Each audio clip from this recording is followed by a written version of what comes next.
Welcome everyone to MailFuzz TV. I am Peter and today I'm going to be talking about the Twilight Zone from the 80s. It's Season 1, Episode 2. It's Wordplay, Dreams for Sale, and Chameleon. So 3 episodes, or should say 3 stories in this episode. So they're a little bit different in length from the last one. The middle one's pretty short, but even obviously the other 2 aren't quite as long as last time because there's, less time because the middle story's there. So I'll get into the 3 stories. This is a sponsored review from Patreon, so thank you to Cindy for picking this show. And I like this one again, actually. Obviously, I was fairly positive on the first episode. I think the stories here, by and large, are pretty interesting or fun. I think the first one's the best. Wordplay, I think it's the best of the 3. But they all have something. I will say, the middle story is so short, Dreams for Sale, that it really doesn't really have much of a story as so much as just like one idea, and it gets its idea across, and that's kind of it, which is fine. In fact, if anything, the fact that it doesn't devote any time to going further with that means that it doesn't have to.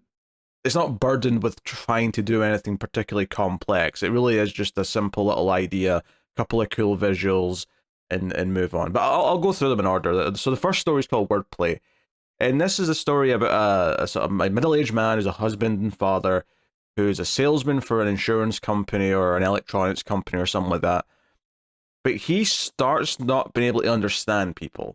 And it's presented in a very interesting way where it's subtle at first, where he's talking to his neighbor. In fact, there's even a subtle moment with his wife. His wife, by the way, is Janine from Ghostbusters. There's a lot of recognizable faces in the third story, but this one's got Janine from Ghostbusters in it. But he's talking to his neighbor, and the neighbor refers to his dog as an encyclopedia. And he's like, encyclopedia? And he's like, yeah, he's an encyclopedia. So I think it's meant to be the breed of dog that he's talking about, if not dog itself. But I think it's the breed specifically that he's using the word encyclopedia for. And obviously the main character thinks it's a bit weird, but he just shrugs it off, whatever. He doesn't have to understand it, he's just going to leave and go to work. But of course, when he gets to work, he encounters more of this, where there's just these, like, random words in the middle of sentences that are wrong. Like, they're not what they're supposed to be. And the big one that really frustrates him is that when this younger man who works at the company comes up for advice about taking a girl out, and he says he's taking the girl to DINOSAUR, and the main character's like, DINOSAUR? What do you mean DINOSAUR? He's like, DINOSAUR. I'm taking her to DINOSAUR. And he means lunch. That's the word that he's supposedly saying is lunch. But the word has changed. And the real swerve of it, this obviously weirds him out a little bit more, but the real swerve of it, because at this point I'm thinking, okay, this is an interesting premise. Is it just that random words are changing? Is it completely random? And it's not completely random, because when he comes home and he talks to his wife then at one point refers to lunch as dinosaur. So it's consistent for everyone else. So really what this episode does is it kind of presents a character. It's almost like he's just forgetting the English language, but it's presented to us through, we understand him, but we don't understand all these weird things that everyone else is saying. So if nothing else, I feel like this does a really interesting job of putting us in the position of the person who seemingly is losing the ability to communicate, and how crazy that makes him, because it makes us feel just as alienated as he is, as he can't understand people, because it keeps getting worse. Like, but the next day when he goes to work, every single word is seemingly been swapped around, and the sentences are just gibberish. But we're with him, we can understand him when he speaks, we can't understand anyone else. And it almost has like an interesting trajectory as an episode, because by the time we get to like the back half of this story, it's almost like a silent movie. Like, it's not actually silent, like people are still saying stuff, but he at a certain point just stops trying to talk, and he just kind of has to communicate through like expressions and whatever. What the big part of the second half of the story is that their son's been sick throughout the episode, and he gets worse, so they take him to the hospital. And there's a moment where the doctor comes out to like sort of just explain to them that everything's okay and that he's going to be fine. But our main character, and therefore by extension us, can't understand what he's saying. So the only thing we have to go on is the wife's reaction, like the way she sighs in relief. It lets the husband know that, okay, he's fine. Like, she's getting good news here. And, like, that's how we also deduce it as well. So I think this is a really interesting experimental story in really getting us in the mind of the main character and what they're going through, because we are legitimately straight up working with him. And the end of the episode is like, he's obviously happy that his son's okay. He shares like a nice quiet dinner with his wife, but they're not really talking. She's obviously a little concerned that he doesn't seem to understand anything that anyone's saying to him. And the husband just goes to the kid's bedroom, and he pulls out like his, one of his like earlier books that he had as a toddler about teaching him basic words, and he basically just starts learning the English language, whatever it is now that he doesn't understand. And I think it's like a dog is on the page and it says Wednesday, like a Wednesday's what a dog's called now, and he just has to learn from scratch.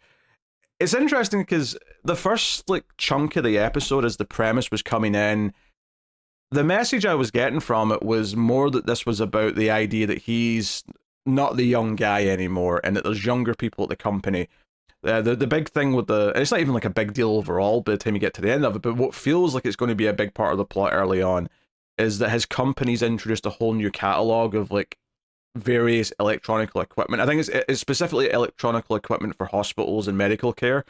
And it's got all these fancy tech names, and he's really struggling to try and learn it. And he's like combing through the book, and he's trying to memorize all the products they now sell. And it's a whole new catalog, so he's really struggling. And there's also a line from like people who walk past at the job where they say, "Oh, you still learning from the book? Ah, I can't teach an old dog new tricks." And I thought like the main message, and it's definitely part of it, is that the world's moving on, and he doesn't understand the world around him anymore, and that's kind of what the episode's doing. And then by the end of the episode, like it basically is choosing that he has to learn to adapt. But I do think the message feels like it does shift a little bit when it gets more emotional. Because I think because it's one thing when it's just like the work environment and he doesn't understand all the young people, he doesn't understand the new world and all the new technology. That's like one thing, right? That's like the character is out of his depth and the world's moved on without him. But I think it does change a little bit when he ends up having the same issue with his wife, right? The fact that he can't understand his wife anymore suggests that it's more than that. It's not just that he is being left behind by the world. The wife is the one person who should still be able to communicate with him, that he should still be able to understand. And it paints a picture of a character who's it's more of a problem that he's got in general, as opposed to specifically about just growing old. Like, he's disconnected from everyone around him and is having to make the choice at the end to start learning from scratch again. You could kind of look at the whole thing as kind of a metaphor for a midlife crisis, where the happy ending in this case, and it does have a happy ending effectively, is that he's just choosing to learn this new world. He's just taking out the book, he's learning what the new words are, he's going to teach himself to understand this new, but at least from his perspective, English. I mean, you could read this as like, we're just interpreting it the way he is, which is that everyone's now saying different things, but maybe in reality, it's not that they've all changed, it's just that he's changed, and like he's wrong and we're with him in that. But like I say, the story does such a good job of putting you in his shoes, where you feel just as frustrated as him, and it almost becomes this silent story in the back half where he can't really talk and he has to just go by reactions and communicate, and like, because he's hugging his wife at the hospital and it's very emotional, and they're doing it without saying a word, and it's like, this is what really matters, this is these connections are still there. So despite the fact that it obviously is scary for him and he feels like he's losing his mind because everyone's saying gibberish, he actually, it is kind of an uplifting story in the end about moving on and being able to kind of like adapt and what's important in life kind of thing. There's a lot of that going on too. So yeah, good. And there's actually, like I said at the start, there's like a subtle moment with the wife where she mentions like going to, like, taking the son to the doctor, and she says a name which is like, I can't even remember what the name was, but it was like a weird name, and he says that's his name, and she goes, yep. And that's actually, like, when you look back on it, once you realize what the premise of the episode is, you realize that that's probably the first word that he's heard incorrectly, because she thinks it's a normal name and he doesn't. But because it's a person's name, it's not an obvious thing that's changed, right? It's not like a noun that's suddenly turned into something else. So Yeah, I liked this first story quite a lot. Especially once it got going, it felt like it was hitting some more emotional notes. It felt like it had a decent amount to say by the end. Whereas I do feel like the other two stories, by contrast, don't have as much to actually say. They're just kind of fun sci-fi concepts. The middle story is called Dreams for Sale. Oh, I should probably mention the narrator was not there at the start of the story, which I think was true last time as well. He did pop in at the end of the first story. He does not appear, or you don't hear him at all in the second story, and he does come in at the end of the third story. So it's very hit and miss when the narrator's coming in. I suspect he's always going to end the episodes just because it's a final point before the credits to kind of take us out on. But just something that I'll be kind of keep taking note of as I'm watching. But yeah, the middle story is a woman who's on a nice day in the park with her husband and two daughters, and they've got like a blanket, they've got a basket, they've got champagne, and they're putting out food. It's all very, oh, we're toasting and celebrating because we've got a new house and the husband's got a promotion. But very quickly, the story starts to glitch, and there's like the husband will like sort of like glitch and say something a second time. There's a lot of little deja vu moments, and she starts getting kind of freaked out that everything's kind of acting up. Like, what's going on here?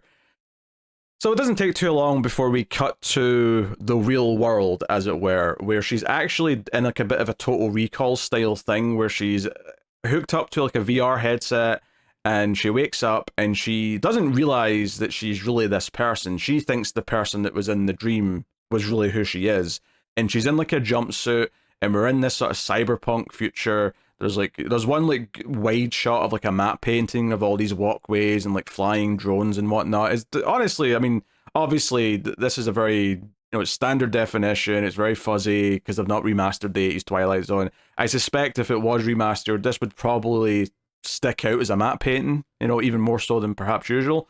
But it was a fun visual though. Like I liked how it looked. And the maintenance guy comes up and goes, "Oh, this is malfunction. Was it repeating itself?" And she's like, "Yeah, it was repeating." So he's like, "Oh, you've got 7 minutes left. Pop back in, and I'll hook you back up." So she goes back into the dream, and it's basically like, yeah, she's supposed to go back to work in like 10 minutes or whatever, but she this has messed up her mind so much, these glitches, that she thinks she's the person in the dream, and then ultimately chooses to stay in the dream. And when it cuts back to the real world again, the maintenance guy is like, "Oh shit, we've got a runner." And I think that means that, yeah, in this world, sometimes people just mentally retreat into the dream.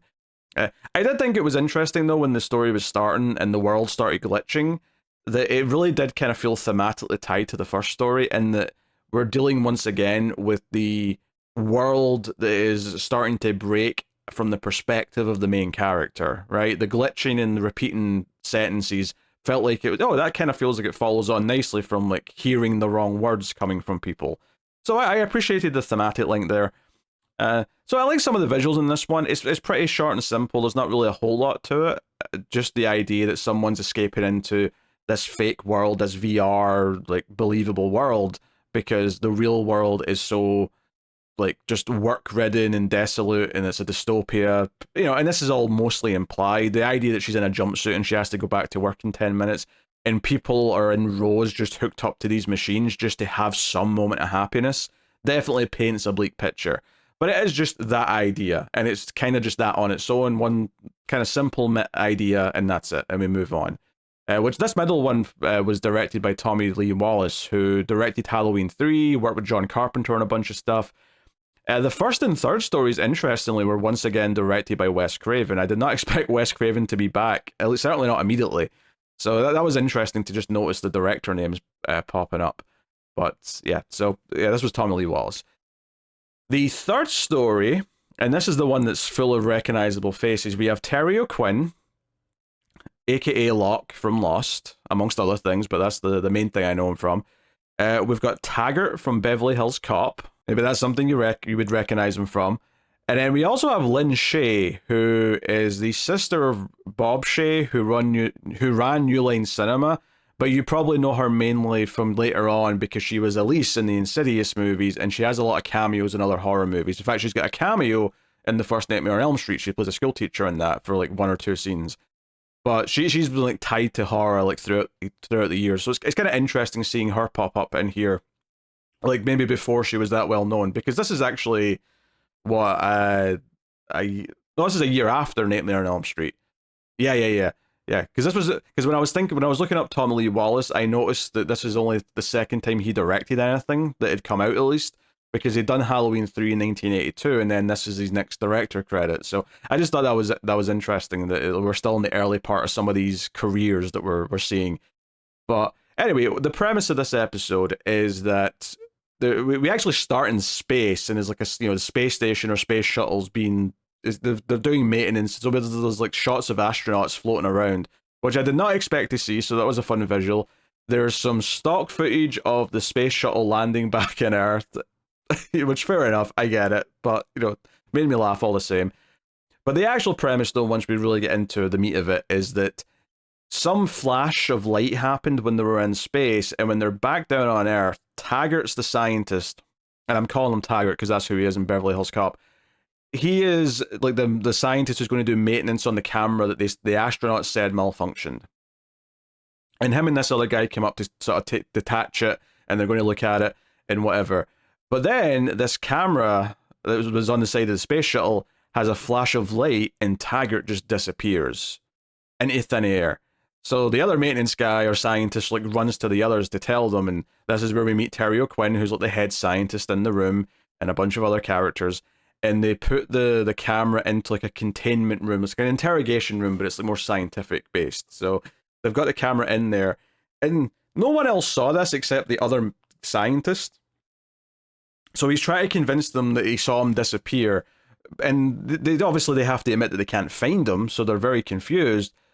But it's not actually that long before the camera inside the room, there's like a flash of light, and it turns into Taggart. He's there, and they're all freaking out, and Taggart starts like getting mad because they've got him locked in a cage essentially, and he's like banging on the windows, and they effectively deduce that this thing, because the episode's called Chameleon, right, which gives you a hint to the audience as to what's going on, but they actually very quickly deduce that this thing from space has absorbed the man and is turned into him, because as soon as he turns into Taggart inside the cell, the scientist who witnessed him disappear immediately says, that's not him. That's not him at all. And they kind of operate with that idea, and so a lot of this episode is them debating what to do with this other character, and then like an older scientist comes in who's maybe further up the chain of command, and he starts asking what's going on, and they're doing all this, but then to try and get out, the Taggart like facade, if you will, turns into his wife, which is played by Lynn Shay, and she starts like asking them to let him out, like he's not dangerous, he'll be fine. And they try calling like his wife, and the wife like picks up, so they know that this isn't really her. So they're very convinced at this point that something shady's going on. So they gas him in the room, it knocks him out. The older scientist, the one that just came in recently, goes in a gas mask and whatnot to like check him, and it takes like a reading. It says that he's a human being, he's alive, he's unconscious. But then, like a horror movie, this version of Taggart wakes back up and absorbs this other scientist, this older man, and he disappears now too. So they're all freaking out, right? They're all freaking out. And then ultimately, when they won't let him out, he turns into a nuclear bomb that's got a 2-minute timer on it, and they all start freaking out, and they're like, what do we do? What happens here? And then ultimately, Terry O'Quinn's character goes in and tries to basically say, hey, you can leave, like, don't kill, like, not only us, but everyone in a certain radius, and like whatever. So this is like a fun episode, or a fun story. I keep saying episode because I'm used to saying that, but obviously they're separate stories. This is a fun story because seeing them all freak out and try and discuss what to do is fun. A lot of the recognizable faces are especially nice. I would say the actual alien entity or whatever it is that's turning into these characters, like, I don't know if like I ever felt like that was super interesting on its own, or that was super fleshed out. And I think ultimately in a story that's like 20 minutes at most, was never going to have time to really flesh that out in the way that I would have wanted it to be done. Like, because you never really get a good sense of, is it an immediate danger to the rest of them? Is it, do they just have to absorb one person to get going? Obviously, it turns into the older scientist as well at one point here, because now it's absorbed him. The idea being that it can turn into anything that it's absorbed, which does imply that everyone that it's absorbed is gone in some way. Although, when they do let it out, when it finally turns back into a human form instead of the bomb, and that's like at the last, because it basically counts down, Terry O'Quinn's pleading with it, and the bomb gets to 0, but instead of blowing up, it flashes the blue light again, and it's a human again. It just walks out the door, and Terry O'Quinn chases after it, and the final confrontation of the episode is the alien entity basically saying, why don't you join us? We're traveling the stars. And it does kind of imply that all the people it's absorbed are in there, and in some level aren't like that upset about it. It's almost like it's merged with them, and they're actually at peace with the idea that they get to be a part of this, like, you know, universe traveling mission for. I mean, it basically just says that it's a curious being. So I guess it's for science, it's for exploration's sake, but that's it. Ultimately, Terry O'Quinn says, no, I'm good, I don't want to leave Earth. Although it looks like he's a little bit tempted. And then the alien just turns into a blue ball of light and whoosh, flies out into space, and the narrator comes in.